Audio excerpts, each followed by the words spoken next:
नमस्कार। चर्चा में है एक बार फिर आप सभी का स्वागत है। मैं हूं संजय उपाध्याय। जैसा कि मैं हर बार ये बताता हूं आपको कि चर्चा है के दौरान हम किन बातों को शामिल करते हैं जिनकी दिन प्रतिदिन चर्चा हो रही है। इसमें कुछ विषय ऐसे होती हैं जिनकी चर्चाएं काफ़ी लंबे समय तक होती हैं और कुछ बातें ऐसी होती हैं जिनकी चर्चा एक दिन तो खूब होती है, लेकिन दूसरे दिनों के बाद या एक दो दिन के बाद उस पर चर्चा मध्यम पड़ने लग जाती है। कुछ विषय ऐसे होते हैं कि हमेशा चर्चा में बने रहते हैं। तो इस चर्चाओं के बाजार में ऐसी लगातार घटनाएं हो रही हैं, ऐसे वाकये हो रहे हैं, ऐसी कहा जा सकता है कि ऐसे दृश्य सामने आ रहे हैं जो कि चर्चा करने पर मजबूर करते हैं आप सभी को। आप सभी जिस बात की चर्चा करते हैं उसे हम शामिल करते हैं चर्चा है में। तो आज हम शुरुआत करते हैं क्योंकि एक बड़ा अहम मसला है। सुप्रीम कोर्ट का यूट्यूब चैनल हैक हुआ है, ऐसी खबर मिल रही है। गंभीर विषय है। गंभीर विषय इसलिए कि देखिए, तकनीक के इस दौर में, इस डिजिटल इरा में जो हैकर्स हैं उनका खतरा लगातार मंडराता जा रहा है। और खतरा कैसा मंडराता जा रहा है, देखिए, कुछ ऐसी बातें हों छोटी मोटी, हालांकि कोई भी बात अपराध से जुड़ी छोटी नहीं होती है, लेकिन फिर भी कुछ ऐसी बातें होती हैं तो मान लिया जाता है कि इससे कोई बड़ी हानि नहीं होने वाली। लेकिन अगर सुप्रीम कोर्ट का ही यूट्यूब चैनल हैक कर लिया जाता है तब इसके क्या खतरे हो सकते हैं, इसका विश्लेषण तो विशेषज्ञ करेंगे ही, लेकिन इसे लेकर सभी ने काफ़ी चिंता जताई है। अभी ये पता नहीं चल पाया है कि ये हैकर हैं कौन, किसने ऐसा किया है। और जैसा हमें सूचना मिल रही है कि सुप्रीम कोर्ट ऑफ इंडिया की जगह यहाँ पर रिपल लिखा हुआ है। साथ ही यहाँ पर वीडियो की जगह क्रिप्टो करेंसी, जो क्रिप्टो हैं उसके वीडियो दिखाए जा रहे हैं। कुल मिलाकर एक प्रकार का ऐसा मामला है जिसने सभी का ध्यान अपनी ओर खींचा है और इसकी चर्चा हो रही है। इसके पहले भी कई बार इस प्रकार के हमले हुए हैं, लेकिन अब बात इस तरीके से समझिए कि अगर इस प्रकार के जो हैकर्स हैं, एक प्रकार के ऐसे जो अपराधी हैं, अगर वो सुरक्षित स्थान पर पहुंच सकते हैं तब वो भी बहुत बड़े विषय हो जाते हैं जहां पर कि सरकार के महत्वपूर्ण दस्तावेज होते हैं, नीतियां होती हैं, रणनीति होती है, गुप्त नीति होती है, जिस पर कि आगे चलना होता है सरकार को। तो अगर वहां पर अगर ये सेंध लगा पाते हैं और यहाँ पर सेंध लगा देते हैं तब क्या स्थिति बनेगी। कुल मिलाकर तकनीक के इस दौर में हालांकि लगातार अपडेट होने की ज़रूरत है, लगातार चुनौतियों का सामना करना ही पड़ेगा। अलग अलग प्रकार की चुनौतियां आएंगी और ये चुनौती तकनीक तो हमेशा देती ही है।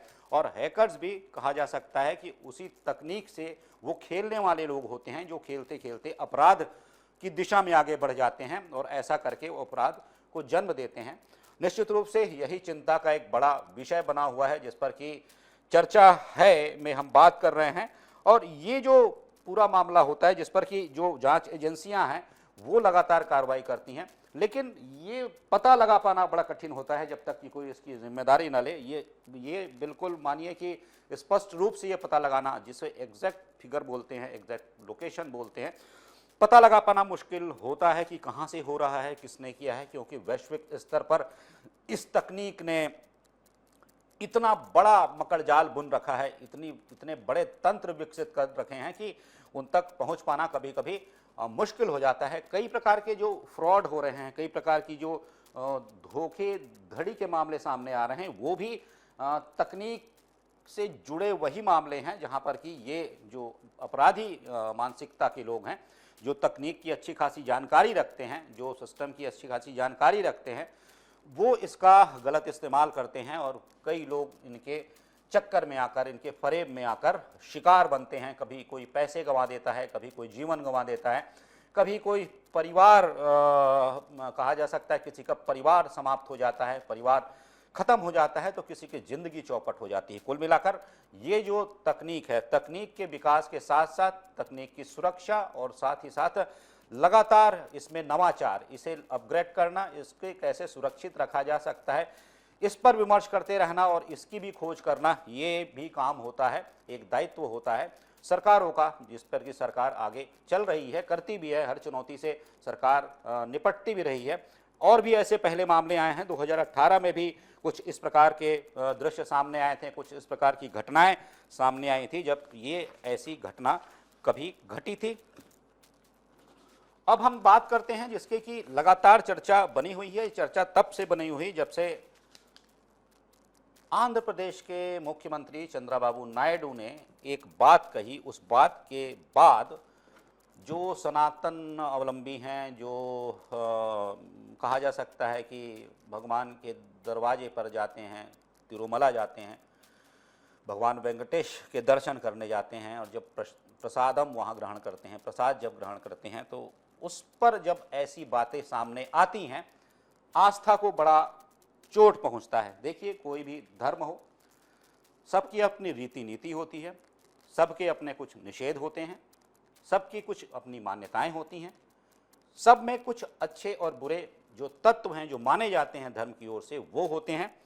तो इसी प्रकार की बात सामने आई है जब खुद आंध्र प्रदेश की सरकार ने, मुख्यमंत्री ने ये आरोप लगाया है कि पिछली सरकार मतलब कि उस समय जब वाई कांग्रेस का यहाँ पर शासन हुआ करता था, तब की बात की जा रही है, उनकी सरकार में जो लड्डू तिरुमलम बनते थे, जो तिरुपति मंदिर में बनाए जाते थे, उनमें चर्बियाँ थी। ये इतनी बड़ी बात, ये सीधे सीधे हिंदू धर्म की आस्था को, या फिर जो आस्थावान हिंदू धर्म के लोग हैं, उनके विश्वास पर, उनकी एक प्रकार की बिलीव पर, उनकी एक प्रकार के उन भक्ति पर, उनकी श्रद्धा पर बड़ा आघात है, एक बड़ी चोट है। हालांकि इस पर तरह तरह की बातें सामने आ रही हैं, लेकिन जो बातें की जा रही हैं, जो खुद सरकार की ओर से दस्तावेज दिया गया है, वाईएसआर जो कांग्रेस है उसने भी इस पर अपना रुख रखा है, अपनी बातें कही हैं, उसने इस पर प्रतिक्रिया दी है और कहा है कि ये जो आरोप लगाए जा रहे हैं, ये आरोप निराधार हैं और अपमानित करने वाले हैं। खुद आगे बढ़कर विपक्ष ने मांग की है कोर्ट से कि वो इसके लिए जांच टीम का गठन करे और बाकायदा इसकी जांच कराएं। लेकिन इस बीच जो सैंपल, एक कथित सैंपल की जांच की बात की जा रही है, जिसकी रिपोर्ट भी दिखाई जा रही थी, क्या मिला लड्डू में, ये जो रिपोर्ट सामने आती है तो जो श्रद्धालु हैं वो, उनका दिल बैठ जाता है और कहीं ना कहीं वो ये सोचने पर विवश होते हैं कि श्रद्धा के इतने बड़े केंद्र में, जहाँ पर कि खुद प्रभु विराजमान है, वहाँ अगर इस प्रकार की बातें हो रही हैं तो इसका अर्थ क्या है, अर्थ निकालने की कोशिश भी की जा रही है। इसमें जो मिला है fish oil, Lord, beef tallow, soybean, नारियल, सनफ्लावर, ये जो फिश ऑयल, लॉर्ड और बीफ टैलो है, ये तीन ऐसे तत्व हैं जो कि पशुओं की चर्बी को गलाकर बनाए जाते हैं और उनसे एक ऐसा पदार्थ बनाया जाता है जैसे कि घी में मिलाया जाता है, ऐसा विशेषज्ञों का कहना है। तो ये एक आस्था पर बड़ा चोट है।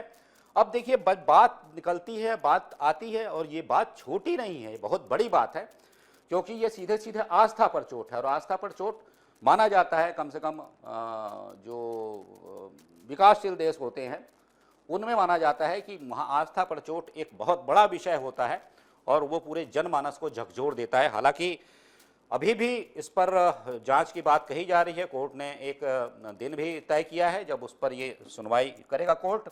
लेकिन अब इस पर चूंकि ये बात, इतनी बड़ी बात निकली है, तो इस पर बातें ये भी हो रही है, क्योंकि साउथ से देखा जा रहा था कि सनातन के विरोध में तमाम बातें की जा रही थी। अलग अलग जो नेता हैं, बड़े नेता हैं, जिम्मेदार नेता हैं, उनके ऐसे बयान आ रहे थे जो तोड़ने वाले कहे जा सकते हैं, जो एक प्रकार की छद्म राजनीति को लेकर, एक प्रकार की कहा जाए कि बीमार मानसिकता को लेकर जैसे बयान दिए जाते थे, उन बयानों को इनसे जोड़ा जा रहा है। मतलब मैं भी बात कर रहा था, कुछ जो जानकार हैं, कुछ जो राजनीति के से जुड़े लोग हैं, कुछ धर्म से जुड़े लोग हैं, धर्म मतलब हिंदू धर्म की ही बात नहीं कर रहा हूँ, अलग अलग धर्म से जुड़े लोग भी हैं, वो भी ये चर्चा के दौरान कहते हैं कि ये मानसिकता है, ये मानसिकता एक प्रकार के बयानों में पहले दिखाई दी और अब जब ये बात सामने आ रही है तो वही मानसिकता वहां भी दिखाई दे रही है। किस तरीके से मानसिकता दिखाई दे रही है कि आप एक और बयान देकर, एक मानस बनाकर, एक माहौल बनाकर, एक लाइन खींचकर, कुछ वाक्य बोलकर आपने अपमानित करने की कोशिश की। अपमानित मत कीजिए, आपने तोड़ने की कोशिश की, समाज को तोड़ने की कोशिश की, आपने समाज में एक प्रकार की रेखा खींचने की कोशिश की।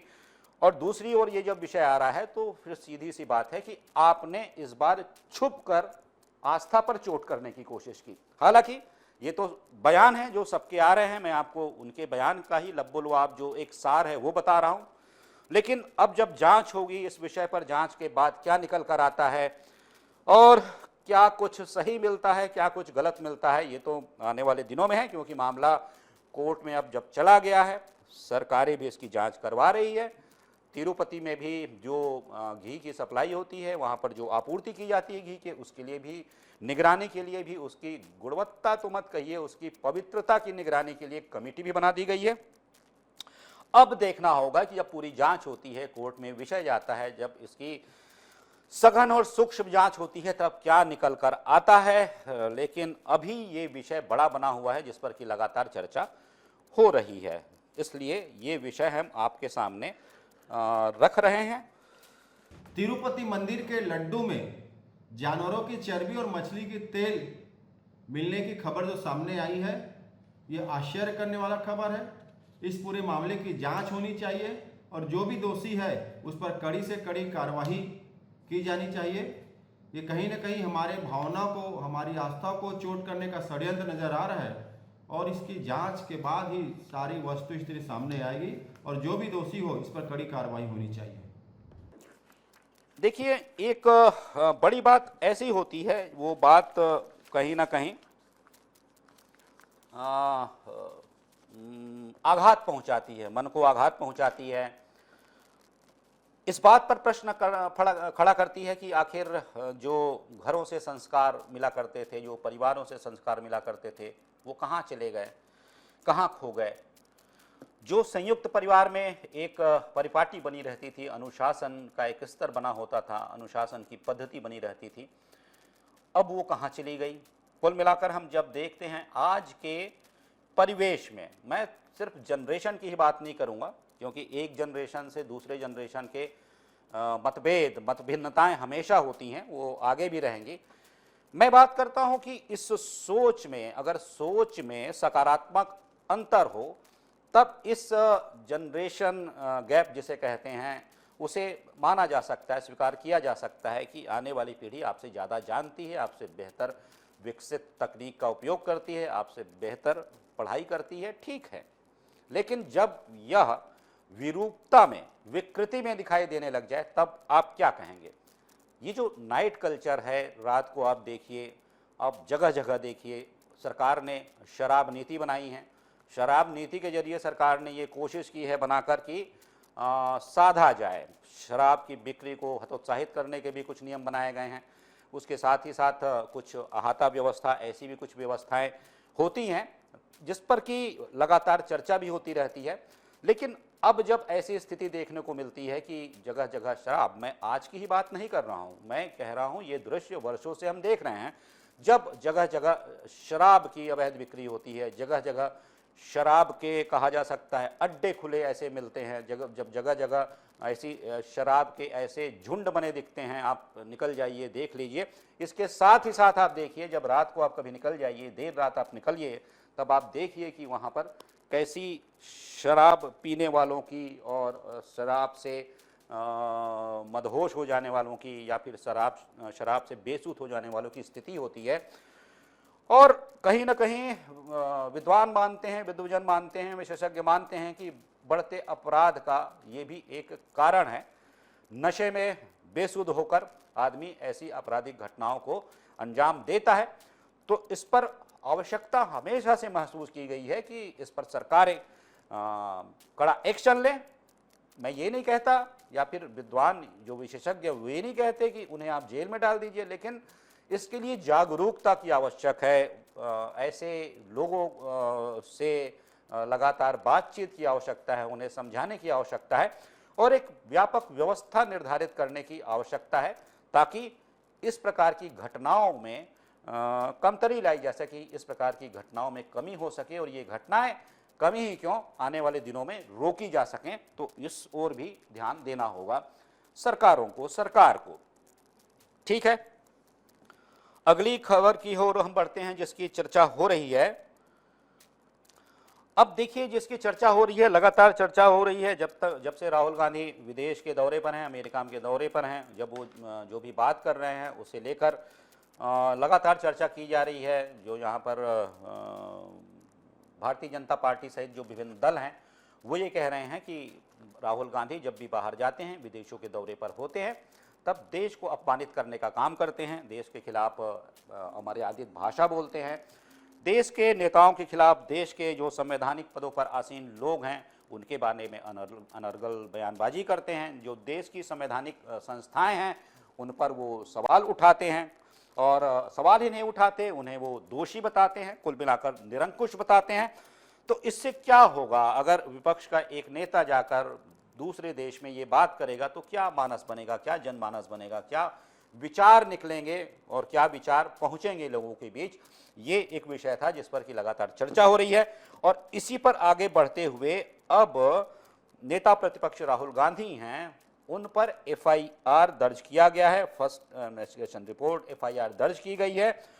प्रदेश में कई जगहों पर, इसमें भाजपा की जो अलग अलग इकाइयां हैं, दुर्ग, रायपुर, जगदलपुर, बिलासपुर, सरगुजा, ये जो इकाइयां हैं राहुल गांधी के खिलाफ अमेरिका के दौरे लिए गए जो बयान दिया था, अमेरिका के दौरे में जो बयान दिया था उस पर थानों में शिकायत दर्ज कराई है, और आरोप ये लगाया है, मैं आरोप जो लगाया है वो पढ़ के सुनाता हूं, कि राहुल गांधी इन दिनों जिस भाषा का प्रयोग कर रहे हैं वो देश में जाति, धर्म, भाषा और क्षेत्र के आधार पर विभाजनकारी मानसिकता की परिचायक है, और वह विश्व पटल पर भारत की छवि धूमिल करने वाला है। ये एक बात था। तो अब चूंकि ये बयान आए हैं तो निश्चित रूप से कांग्रेस का भी धर्म बनता है कि वो अपने नेता का बचाव करे, और बचाव किया भी। दीपक बैज ने, पीसीसी अध्यक्ष, उन्होंने कहा कि उनके विधायक हमारे नेता के खिलाफ अमर्यादित भाषा का प्रयोग कर रहे हैं, यह निंदनीय है। हम नई रणनीति के साथ इसका विरोध करेंगे। भाजपा राहुल गांधी की बढ़ती हुई लोकप्रियता को देखकर डर गई है, और इसके लिए लोकतंत्र में कोई जगह नहीं है। तो इस प्रकार की बातें की हैं कांग्रेस ने। हम ये दोनों बातें आपको सुनाएंगे, जो दो प्रकार की बातें हो रही हैं, लेकिन कुल मिलाकर ये विषय जो है वो गर्म बना हुआ है, चर्चाओं में बना हुआ है, जिस पर लगातार बातें की जा रही हैं। एफआईआर जहाँ जहाँ भारतीय जनता पार्टी की सरकार है वहीं हुई होगी। छत्तीसगढ़ में भारतीय जनता पार्टी की सरकार है, यहाँ हुई। राहुल गांधी के खिलाफ में कोई अगर जीभ काटने का बात करता है, कोई आतंकवादी कर बोलता है, कोई और तरह के जान से मारने की धमकी देता है, उसके खिलाफ में एफआईआर नहीं होता है। लेकिन राहुल गांधी को एफआईआर करना है तो उनके लिए तत्काल एफआईआर हो जाता है। हम इसका विरोध करते हैं। सरकार जानबूझकर बदले की भावना से काम कर रही है, और इस एफआईआर में बदलापुर की राजनीति है। इसके लिए हम लड़ेंगे। छत्तीसगढ़ प्रदेश कांग्रेस कमेटी हमारा नेता राहुल गांधी जी के साथ है, हम इसके लिए लड़ाई लड़ेंगे। अब इस ओर एक बड़ी खबर है जिसकी चर्चा हो रही है, हम उस ओर आगे बढ़ते हैं। जैसा हम लगातार चर्चा कर रहे थे, हम अपने डिबेट में भी ये बात कई बार हम इस पर चर्चा कर चुके हैं कि सरकार बनने के 8 से 9 महीने हो गए हैं। निगम मंडलों में, प्राधिकरणों में, आयोगों में भर्तियां, नियुक्तियां कब होगी, नियुक्तियां कब की जाएगी। कुल मिलाकर जो कार्यकर्ता, नेता, विधायक जो बाट जो रहे हैं कि उन्हें कब ऐसी जिम्मेदारी मिलेगी, तब उसका एक रास्ता खुलता हुआ दिखाई दे रहा है, क्योंकि प्राधिकरणों में उपाध्यक्षों की नियुक्ति कर दी गई है। एक बड़ा फैसला लिया है सरकार ने, और इन प्राधिकरणों में जो नियुक्ति की गई है उसमें गोमती साय हैं, विधायक हैं पत्थल गांव की, उन्हें सरगुजा विकास प्राधिकरण का उपाध्यक्ष बनाया गया है। गुरु खुशवंत साहब जो विधानसभा आरंग से आते हैं, अनुसूचित जाति विकास प्राधिकरण का उन्हें उपाध्यक्ष बनाया गया है। लता उसेंडी जो विधायक कोंडा गांव हैं, उन्हें बस्तर क्षेत्र विकास प्राधिकरण का उपाध्यक्ष बनाया गया है। और जो प्रणव कुमार मतपच्ची हैं, मरवाही के विधायक हैं, उन्हें मध्य क्षेत्र आदिवासी विकास प्राधिकरण का उपाध्यक्ष बनाया गया है। इसी तरह ललित चंद्राकर विधायक हैं दुर्ग से, छत्तीसगढ़ राज्य ग्रामीण एवं अन्य पिछड़ा वर्ग का उपाध्यक्ष, प्राधिकरण का उपाध्यक्ष बनाया गया है।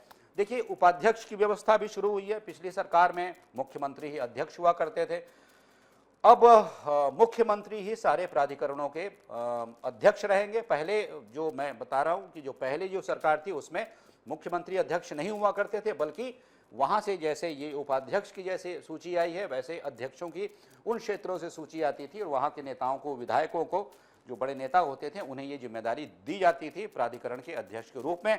लेकिन इस बार ये जो नियम है वो नीति बदली गई है, और अब मुख्यमंत्री सारे प्राधिकरणों के अध्यक्ष होंगे। तर्क भी दिया जाता है इसमें कि जब प्राधिकरण का अध्यक्ष मुख्यमंत्री होते हैं तो विषय उनके समक्ष होता है, बैठकों में समस्याएं उनके सामने होती हैं, प्राधिकरण के जो उपाध्यक्ष है सदस्य उनके साथ बैठते हैं, विषय पर क्षेत्र के प्राधिकरण जो क्षेत्र में काम कर रहा है उसके विकास पर एक साथ मंत्रणा होती है, विमर्श होता है और उसके बाद चूंकि मुख्यमंत्री सब कुछ खुद सुनते हैं अध्यक्ष के रूप में, तो उसका त्वरित निराकरण भी होता है समस्याओं का। जो विकास कार्य होते हैं उसके लिए त्वरित राशि का आवंटन भी होता है। कुल मिलाकर इसका एक पहलू है। हालांकि दूसरा पहलू कुछ और है कि स्थानीय स्तर पर लोग काम कर रहे हैं, जो स्थानीय व्यक्ति है, जो स्थानीय नेता है, अपने क्षेत्र विशेष को बेहतर जानता है तो अध्यक्ष के रूप में अपना काम वो बेहतर कर सकता है। दो थ्योरी हैं, दो धारणाएं हैं, दोनों का अपना महत्व है। इस थ्योरी पर भारतीय जनता पार्टी ने काम किया है। तो अब ठीक है, इस तरीके से निगम मंडलों आयोगों की नियुक्तियों पर लोगों का एक तरीके से इंतजार था, टकटकी थी, आंखें लगी हुई थी।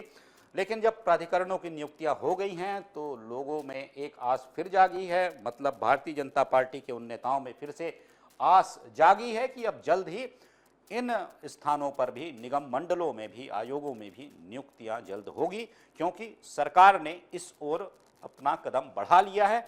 तो ये जो खबर है भारतीय जनता पार्टी के नेताओं कार्यकर्ताओं को उत्साहित करने वाली है और निश्चित रूप से देखिएगा कि जैसा हम बार बार चर्चा कर रहे हैं कि शीघ्र ही निगम चुनाव के पहले बाद ये नियुक्तियां की जा सकती हैं।